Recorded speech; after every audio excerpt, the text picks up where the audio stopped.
podcast. Today's topic is the idioms people use every day. Welcome back to the podcast, everyone. Today we are going to talk about idioms and expressions that people use in everyday English. Many students learn grammar and vocabulary, but when they listen to native speakers, they often hear expressions that don't make sense if they translate the words one by one. That's exactly right. Idioms can be confusing at first, but they're also one of the most interesting parts of a language. They help people sound more natural and understand movies, podcasts, TV shows, and conversations much better. Let's start with up in arms. Recently, many employees were up in arms about new retirement rules at a company. The workers felt that the changes were unfair. Some believed they would have to work longer before retiring, while others worried about receiving less money in the future. That expression is very common when people are angry about a decision. You can hear it in business, politics, schools, and even families. When people are up in arms, they are not just a little unhappy. They are strongly against something and want others to know how they feel. Another expression is missing person. Sometimes a person leaves home and nobody knows where they are. Family members become worried and contact the police. Yes, and when that happens, the police may officially register someone as a missing person. It's a serious situation because the family often has many questions and very few answers. They spend every day hoping the person will be found safe. Let's talk about behind the times. I know some people who still refuse to use smartphones or online banking.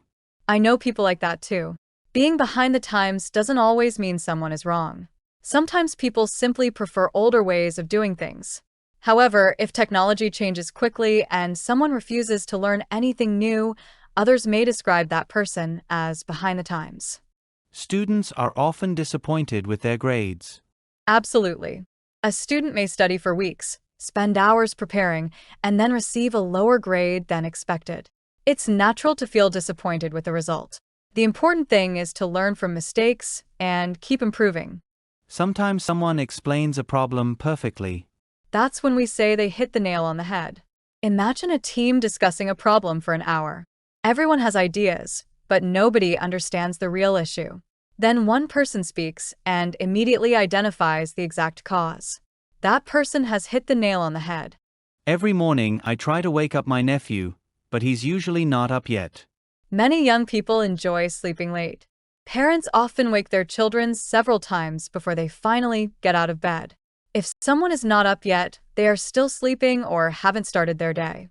I watched a movie where the robbers managed to get away from the police. That's common in action movies. In real life, police officers work hard to prevent criminals from escaping. When someone gets away, it means they escape and avoid being caught. Newly married couples sometimes argue over small things. Yes, but many of them make up quickly. No relationship is perfect.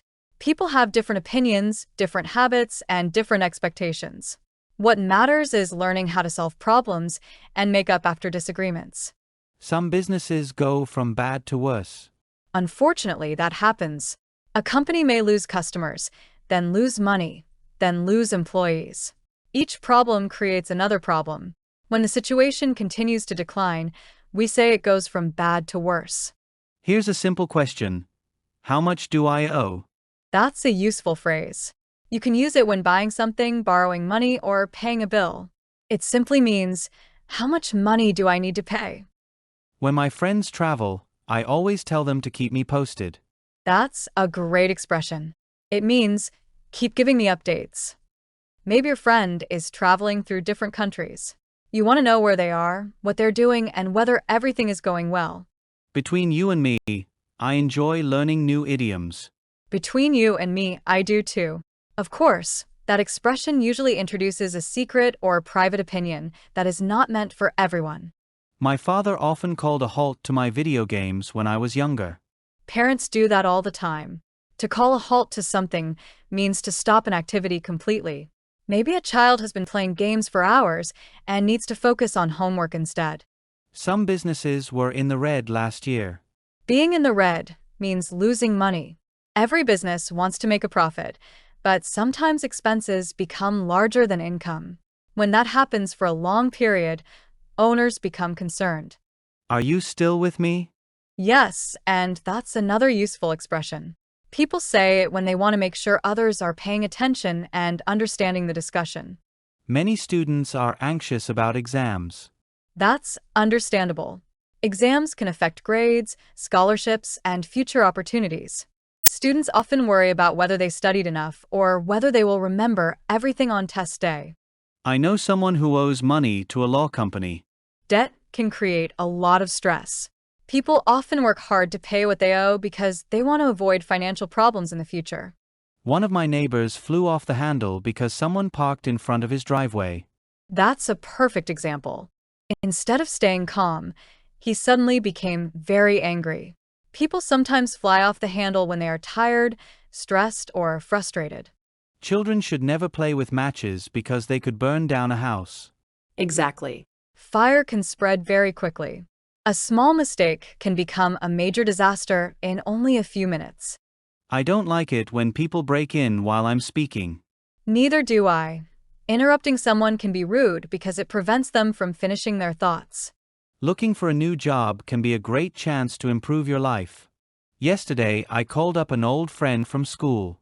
That's wonderful. Reconnecting with old friends often brings back good memories and interesting stories. We later got lost while driving through the city. Technology helps, but people still get lost sometimes. New places can be confusing, especially in large cities. My sister has her hands full with work, children, and household responsibilities. Many parents understand that feeling.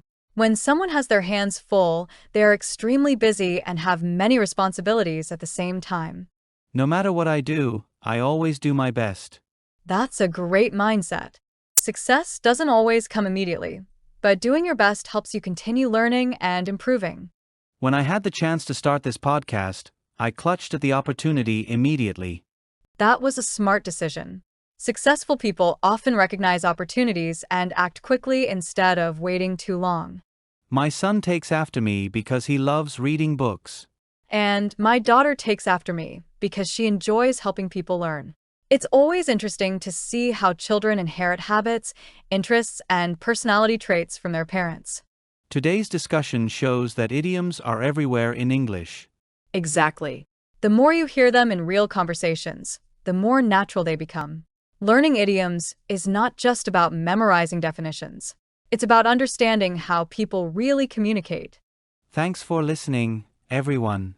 Keep practicing English every day, and don't be afraid to use these expressions in your own conversations.